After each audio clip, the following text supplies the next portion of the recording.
Samahan nyo ako sa photoshoot. Andito tayo sa Intramuros para i-shoot ang Padayon clothing line. Kahit sino hindi tatanggi sa proyektong to, lalo na't mahal mo ang Pilipinas. Imagine, suot-suot mo ang mga bayani natin. Habang nagpo-photoshoot pala kami, nagulat ako may mga lumapit sa atin na yan para magpa-picture. Shoutout po sa inyo dyan. Malayo na pero malayo talaga yung mukha ko kay Daniel.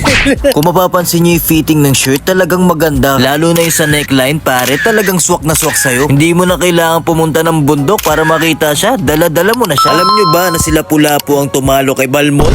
Kidding aside, siya lang naman ang kumitil sa buhay ni Magellan. And the rest is history. Lupit lang kapag ganito yung t-shirt mo, diba? Dala-dala mo yung wikang Pilipino, pare. Pwede mong pormahan to ng mga baggy pants, slacks, tsaka pantalon. Sobrang in love ako sa mga ganitong design ng mga Pilipino shirt. Siguro dahil mas mahal ko yung mga makalumang style. Kahit millennials ka, pwede pa rin sa ito kapag Politeno, yung mga nagpapapicture sa akin, mas gwapo pa sa akin. Pucha. O, shoutout sa inyo, pare. Masasabi kong bagay yung Padayon clothing line sa lahat. Kasi ako tol, Daniel Padilla style ko, pero imagine bumabagay sa akin. Sana nga mas ma-appreciate natin yung mga ganitong disenyo ng Pilipino. Suportahan natin yung mga ganitong design kasi talagang baybayin is gawang Pilipino, diba? Kung nagsusot tayo ng anime, bakit hindi natin suotin ng mga bayani na nagsakripisyo ng buhay nila para mas mapaganda ang buhay natin ngayon, diba?